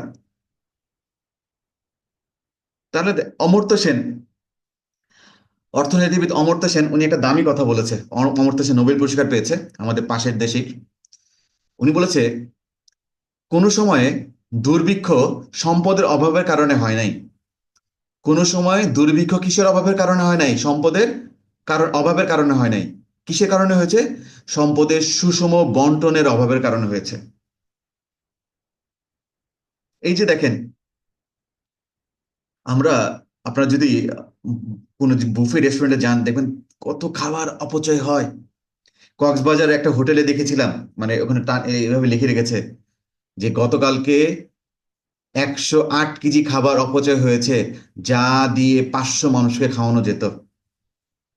অনুগ্রহপূর্বক আপনার যতটুকু প্রয়োজন ততটুকু খাবার নেন। তাহলে আমরা এখানে অনেকেই বুফে খেয়েছি। বুফে খাওয়া মানে কি? ইচ্ছে মতো আপনি খাবার নিবেন, এবং আমরা বুফে গিয়ে মানে পেটের ক্ষুধায়, মনের ক্ষুধায় আমরা আক্রান্ত হয়ে যাই, মনের ক্ষুধা, মানে খাইতে পারবো না, ইচ্ছে মতো নেই, ইচ্ছে মতো নেই, ইচ্ছে মতো নেই, প্লেট একদম উপচায় ফেলি, পরে গিয়ে আর খাইতে পারি না, খাবার কি করি, অপচয় করি। এবং আপনারা দেখবেন বুফে অধিকাংশ সময় খাবার কি হয়, অপচয় হয়। তাহলে দেখেন আমরা খাবার অপচয় করতেছি, আমাদের খাবার কোনো অভাব নাই, অপচয় করতেছি, কিন্তু ফিলিস্তিনে কি হচ্ছে? খাবারের জন্য হাহাকার, তারা ত্রাণ খুঁজতেছে, হেলিকপ্টার দিয়ে ত্রাণ পাঠাচ্ছে, ত্রাণ ফেলতেছে, সবাই হুমড়ি খেয়ে পড়তেছে ত্রাণের জন্য। আফ্রিকার অনেক দেশে মাটির বিস্কিট খায়, গাছের পাতা খায়, মানে খাবারের এতই অভাব। আর আমরা কি করতেছি, খাবার অপচয় করতেছি। তাহলে অর্থনীতিবিদ অমর্ত্য সেন কি বলেছে? কোনো কারণে দুর্ভিক্ষ সম্পদের অভাবের কারণে হয় নাই, সম্পদের কিসের কারণে হয়েছে? সম্পদের সুষম বন্টনের অভাবে হয়েছে। সম্পদের সুষম বন্টন নাই। আমি যদি আপনাদের করি, যে যেমন আপনারা যদি শিকদার গ্রুপের নাম শুনবেন, শিকদার গ্রুপ, এক শিকদার গ্রুপ 10,000 কোটি টাকার মালিক। মানে দেখা গেছে শিকদার সাহেব যদি প্রত্যেক দিন 1 লাখ টাকা করে খরচ করে, আমাদের গড় আয়ু হচ্ছে 74 বছর, এবং উনি যদি 74 বছরে যদি বাঁচে, প্রত্যেক দিন যদি 1 লাখ টাকা করে খরচ করে, তারপরও তিনি 10,000 কোটি টাকা খরচ শেষ করে যেতে পারবে না। তাহলে দেখেন আমরা কি করি, আমার যতটুকু ইনকাম করা তো দরকার সেটা তো করি, আমার পুলার ইনকাম আমি করে ফেলি, নাতির ইনকাম আমি করে ফেলি, মানে আগামী 3-4 জেনারেশন ইনকাম আমরা কি করে ফেলি। তাহলে হবে কেমনে? আপনি 74 বছর যদি বাঁচেন, আপনার 74 বছর জীবনটা স্বাচ্ছন্দ্যময় করতে কতটুকু ইনকাম করা দরকার, কতটুকু ইনকাম করেন। তাহলে এক শিকদার গ্রুপ 10,000 পরিবারের ইনকাম একা করে ফেলেছে। মানে প্রত্যেক পরিবার যদি 1 কোটি টাকা করে ইনকাম হতো, তাহলে 1 কোটি টাকা হইলে তো একটা পরিবার খুব ভালো মতো চলতে পারে, আরামে চলতে পারে 1 কোটি টাকা হইলে। 1 কোটি টাকা আপনি যদি ব্যাংকে এফডিআর করে রাখেন, এফডিআর করলেই তো দেখাচ্ছে প্রত্যেক মাসে আপনি 50 থেকে 60 70 হাজার টাকা পেয়ে যাবেন, সেটা দিয়ে একটা পরিবার সুন্দর মতো চলতে পারবে আজীবন। কিন্তু সেখানে এক শিকদার পরিবারই কি করেছে, 10,000 কোটি টাকা সম্পত্তি তার নিজের কাছে কুক্ষিগত করে ফেলেছে, 10,000 পরিবারের ইনকাম সে করে ফেলেছে। তো অর্থনীতি অমর্ত্য সেন সেটাই তো বলেছে যে দুর্ভিক্ষ কিসের কারণে হয় নাই? সম্পদের অভাবের কারণে হয় নাই। কিসের কারণে হচ্ছে? সম্পদের সুষম বন্টনের অভাবে। এবং আমরা খালি টাকার পেছনে ছুটতেছি ছুটতেছি ছুটতেছি ছুটতেছি, কোথায় গিয়ে থামতে হবে আমরা জানি না। এবং আমরা টাকার পিছনে এতই অন্ধ মানে লোভের মতো ছুটতেছি, পরিবারকে আমরা সময় দিতে পারি না, পরিবারের সাথে সময় কাটাতে পারি না। এবং আপনাদের যদি একটু শেয়ার করি, দেখেন গুলশান, ধানমন্ডিতে বড়লোক যারা আছে, তাদের হাজবেন্ডরা হচ্ছে ব্যবসা করে এবং দেশ বিদেশ ঘুরে, আজকে সিঙ্গাপুর, কালকে দুবাই, আজকে অমুক জায়গায়, বউকে সময় দিতে পারে না। এখন বউরা তো আনস্যাটিসফাইড। এবং গুলশানের বড়লোক ভাবিরা কি করে জানেন? আন্টিরা কি করে? ছেলে ভাড়া করে। গুলশানের কিছু কিছু স্পট আছে যেখানে রাতের বেলা ছেলেরা সুন্দর মতো দাঁড়ায় থাকে। খালি মেয়েরাই শুধু দেহ ব্যবসা করে না, ছেলেরাও দেহ ব্যবসা করে। এবং গুলশানের সেই বড়লোক ভাবিরা টাকা দিয়ে সেই ইয়াং ইয়াং ছেলেদেরকে নিয়ে যায় ভাড়া করে, এক রাত থাকলেই 5,000 টাকা। মানে এটা কেন হচ্ছে? মানে কারণটা যদি চিন্তা করেন কেন হচ্ছে, কারণ তার হাজবেন্ড তার তাকে সময় দেয় না। প্রচুর টাকা দেয় কিন্তু সময় দেয় না। ফিজিক্যাল নিডটা তো প্রয়োজন। তার হাজবেন্ড আজকে সিঙ্গাপুর, কালকে দুবাই, এই সেই সেই, মানে প্রচুর ইনকাম করতেছে, কিন্তু ওয়াইফ কি করতেছে? পরকিয়া করে বেড়াচ্ছে। তাহলে কি হবে? আমাদের তো একটা হ্যাপি লাইফ লিড করতে হবে, খালি টাকার পেছনে দৌড়ালে হবে না। তাহলে আমাদের কোথায় গিয়ে থামতে হবে সেটা আমাদেরকে বুঝতে হবে। এখন আপনাদের যদি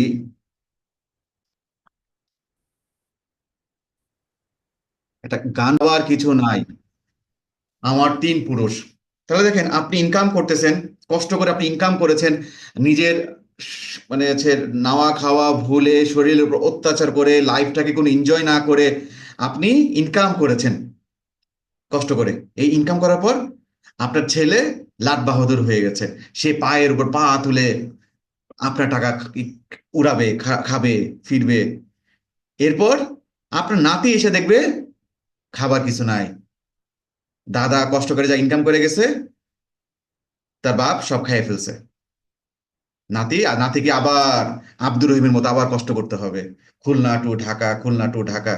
তাহলে আব্দুর রহিম সাহেব কষ্ট করে যা ইনকাম করবে, আব্দুর রহিমের ছেলে সব খাইয়া ফেলবে। পরে তার নাতি এসে দেখবে খাবার কিছু নাই। এবার আর আব্দুর রহিম সাহেব তো কষ্ট করে ইনকাম করে যাচ্ছে, লাইফটাকে এনজয় করতে পারতেছে না। তাহলে আমাদের জীবনটা এরকমই হয়ে যায়, এই 3 পুরুষের মতো হয়ে যায়। এক পুরুষে গড়ে ধন, আরেক পুরুষে খায়, আরেক পুরুষ এসে দেখে খাবার কিছু নাই, আমার 3 পুরুষ। এবং আমরা এভাবেই করে যাচ্ছি। তাহলে আমাদের বুঝতে হবে আমাদের কোথায় গিয়ে থামতে হবে। খালি টাকার পেছনে ছুটলে হবে না। আমার কতটুকু ইনকাম করলে আমি আমার লাইফটাকে নিয়ে স্যাটিসফাইড থাকতে পারবো, আমার লাইফের যে স্বপ্ন, সেই স্বপ্নগুলো আমি পূরণ করতে পারবো। ইনকাম করব, পাশাপাশি লাইফটাকে এনজয় করব, লাইফের মোটো হওয়া উচিত। কিন্তু নাওয়া খাওয়া ভুলে পরিবারকে আপনি সময় দিতে পারতেছেন না।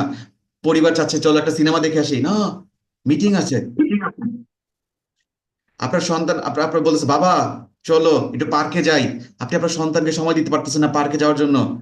আগে ইনকাম করি ইনকাম করি, ছেলে হয়ে যাচ্ছে। আপনি যে ভাবতেছেন ছেলেকে আমি টাকা দিচ্ছি, ছেলে মানে হচ্ছে, কিন্তু ছেলের দরকার সময়, ছেলের প্রয়োজন হচ্ছে সময়। আপনি ছেলেকে সময় না দিয়ে দিয়েছেন কি টাকা, ছেলে উচ্ছনে চলে যাবে। সে তো প্যারেন্টিং শিখতেছে না, সে তার বাবার কাছ থেকে খালি খালি টাকা পাচ্ছে, বাবার কাছ থেকে কোনো ভ্যালুস পাচ্ছে না, কোন নীতি শিক্ষা পাচ্ছে না। এই জন্য একজন কোচ হিসাবে আপনাদের কাছে আহ্বান থাকবে, শুধু টাকার পিছনে ছুটবেন না। টাকা আমাদের লাইফে প্রয়োজন, কতটুকু প্রয়োজন? টাকা হচ্ছে আমাদের লাইফে বাথরুমের মতো, এই টয়লেটের মতো। এই শিকদার গ্রুপের মতো 10,000 কোটি টাকার মালিক হওয়ার স্বপ্ন দেখেন না। 10,000 পরিবারের টাকা আপনি একা ইনকাম কুটিগত করে ফেলেছেন, আর 10,000 পরিবার খাইতে পারতেছেন না, তাহলে তো হবে না। যে আপনার লাইফে মোটামুটি ভালো মতো যদি বাঁচতে চান এবং আপনার যে স্বপ্নগুলো পূরণ করতে চান, কত টাকা ইনকাম হলে আপনি খুশি থাকবেন সেটা একটা নির্দিষ্ট করে দেওয়া উচিত। তাহলে আজকে আমরা শেষ ট্রেনিং শেষ করব আপনাদের কাছ থেকে একটা নিয়ে স্টেটমেন্ট নিয়ে। আপনি আমাদের গড় আয়ু যদি 74 বছর হয়, এই 74 বছর জীবনের সুন্দর মতো স্বাচ্ছন্দ্যময় কাটাতে কত টাকা হইলে আপনি খুশি? এবং লাইফের মোটো হওয়া উচিত আপনার জীবনটা আপনি কিভাবে সুন্দর করে কাটাবেন। সন্তানের ইনকাম আপনার করা দরকার নাই, নাতির ইনকাম আপনার করা দরকার নাই। আপনি তাদেরকে আপনি ইনকামের জন্য করবেন। একজন বাবা হিসাবে আপনার দায়িত্ব হচ্ছে সন্তানকে শিক্ষিত করা, টাকা কিভাবে ইনকাম করতে হয় সেটা তাকে শিখায় দেওয়া, তার কাছে মুখের সামনে টাকা তুলে দেওয়া না।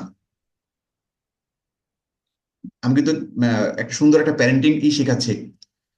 একজন বাবা হিসাবে আপনার দায়িত্ব হওয়া উচিত আপনার সন্তানকে টাকা কিভাবে ইনকাম করতে হয় সেটার জন্য তৈরি করা। তার জন্য রেডিমেড টাকা তো দিয়ে দেওয়া না, এবং রেডিমেড টাকা পেলে সে তো আর উল্টা অলস হয়ে যাবে। সে টাকার ভ্যালুস বুঝবে না। তাকে তাকে টাকা ইনকাম করে শিখান। আর টাকা ইনকাম করার সঙ্গে তাকে আপনি তৈরি করেন, তাকে শিক্ষিত করেন, তাকে মানি ম্যানেজমেন্ট শেখান। তাহলে আপনি আপনার লাইফটাকে এনজয় থাকেন, খুশি থাকেন। নিজে বাঁচলে বাপের নাম। ঠিক আছে? তাহলে আব্দুর রহিম সাহেব, আপনি আপনার জীবনটা যে সুন্দর মতো করতে চান, আপনার যে শখ আহ্লাদ সেটা যদি পূরণ করতে চান, তাহলে কত টাকা হইলে খুশি থাকবেন? সবাই একটু চ্যাট বক্সে লেখেন যে আমাদের গড় আয়ু যদি 74 বছর হয়, এই 74 বছর জীবনটা সুন্দর মতো কাটাতে কত টাকা হলে আপনি খুশি থাকবেন? 2 কোটি, 3 কোটি, সবাই একটু চ্যাট বক্সে লেখেন কতটুকু কোটি টাকা হলে আপনি খুশি থাকবেন, কত কোটি টাকায় আপনি ইনকাম করার টার্গেট।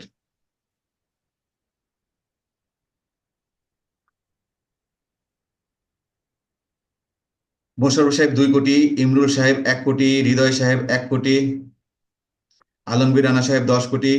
রাসেল হাসনাত, এই আনলিমিটেড হলে তো ঝামেলা। আনলিমিটেড হলে দেখবেন যে আপনি বোর্ডে সময় দিতে পারতেছেন না, ছেলের সময় দিতে পারছেন, খালি টাকার পেছনে ছুটতেছেন ছুটতেছেন ছুটতেছেন ছুটতেছেন। ওই শিকদার গ্রুপের মতো হয়ে যাবে।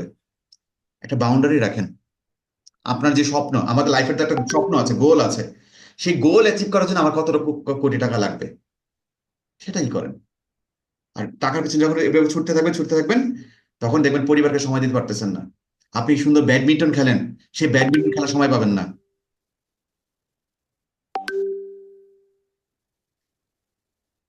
রাসেল হাসান সাহেব 2 কোটি টাকা হলে খুশি, আশিক সাহেব 10 কোটি টাকা, আহমেদুল্লাহ 2 কোটি,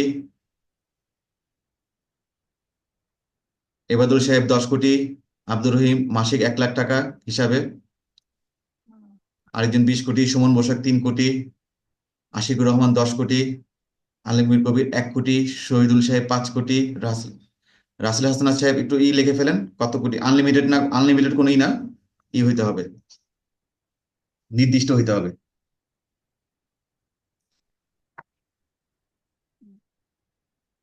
ওকে।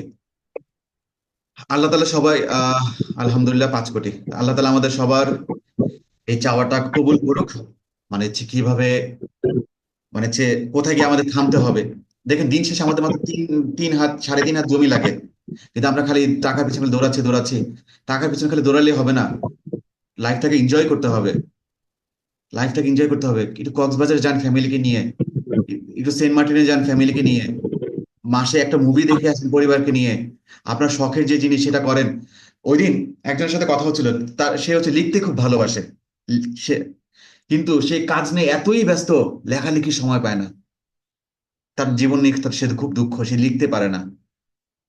তাহলে দেখেন, আপনাদের ভিতরে এরকম অনেক সুন্দরী আছে, আপনি দেখো খুব ভালো গান গাইতে পারেন, বা খুব ভালো গিটার বাজাতে পারেন, খুব ভালো ক্রিকেট খেলতে পারেন, খুব ভালো ফুটবল খেলতে পারেন। কিন্তু এই বিমা পেশায় এসে এতই ব্যস্ত হয়ে গেছেন, টাকার পিছনে এতই দৌড়াচ্ছেন, ফুটবল খেলার সময় পাচ্ছেন না, ব্যাডমিন্টন খেলার সময় পাচ্ছেন না, একটু গিটার বাজানোর সময় পাচ্ছেন না। তাহলে হবে কেমনে? লাইফটাকে নিয়ে হ্যাপি হইতে হবে। ঠিক আছে? তাহলে মোরাল অফ দ্য স্টোরি কি? শুধু টাকার পিছনে আমরা ছুটবো না, আমরা লাইফটাকে নিয়ে, মানে টাকা ইনকাম করব, পাশাপাশি লাইফটাকে এনজয় করব। ইনকাম করবো পাশাপাশি, এনজয় করব। তাহলে আমরা আজকে এখানে এসে থামতেছি। আমরা সামনে আরো আমাদের তো আলোচনা আছে, সেগুলো আমরা সামনে এসে আলোচনা করব, যে কিভাবে ব্যয় করতে হয়, আমাদের ব্যয় লাগাম কিভাবে টানতে হয়, প্রয়োজন বনাম অভাব, এগুলো সম্পর্কে আলোচনা করব। আমরা মানি ম্যানেজমেন্ট ইন ডিটেলস শিখবো। আপনি যাতে মানি ম্যানেজমেন্ট একজন এক্সপার্ট হতে পারেন, আপনি এক্সপার্ট হলে আপনি আপনার টিমকে শিখাইতে পারবেন। ঠিক আছে? আমরা টাকার গুরুত্ব সম্পর্কে আলোচনা করেছি, টাকা নিয়ে প্রচলিত ভুল ধারণা সেগুলো সম্পর্কে আমরা জানাচ্ছি, যে কনসালটেটিভ সেলিং সম্পর্কে আমরা জেনেছি, এবং নিজের পরিচয় কিভাবে দিতে হবে সেটা সম্পর্কে আমরা জেনেছি। তাহলে হচ্ছে সবাই তাহলে ভালো থাকেন, আমরা রেকর্ডিং এটা দিয়ে দিব। এবং এই মানি ম্যানেজমেন্ট ট্রেনিং এর গুরুত্ব কথাটা আপনার কাছে অনুরোধ থাকবে, সবাইকে জানাবেন, সবাইকে শেয়ার করবেন। আমি যদি আইডিয়ার মেম্বার হতাম, তাহলে এই ট্রেনিংটা বাধ্যতামূলক করে দিতাম। ঠিক আছে? তাহলে দেখেন কতটা গুরুত্বপূর্ণ এই ট্রেনিংটা। আশা করি মানি ম্যানেজমেন্টের গুরুত্ব আপনারা সবাই উপলব্ধি করবেন, এবং এই ট্রেনিংটা যদি ভালো মতো বোঝেন, আপনি আপনার কোম্পানিতে যত টাকা ইনকাম করেন ওই টাকা দিয়ে ভালোভাবে চলতে পারবেন, সুন্দর মতো চলতে পারবেন, ব্যয় লাগাম টানতে পারবেন, সঞ্চয় করতে পারবেন। ঠিক আছে? আগে নিজের লাইফে অ্যাপ্লাই করবেন, তারপর গ্রাহকদেরকে শেখাবেন। ওকে, তাহলে সবাই তাহলে ভালো থাকেন, আবারও দেখা হবে। আসসালামু আলাইকুম। ওয়ালাইকুম আসসালাম। জি জি, থ্যাংক ইউ। ওয়ালাইকুম আসসালাম ওয়া রাহমাতুল্লাহ।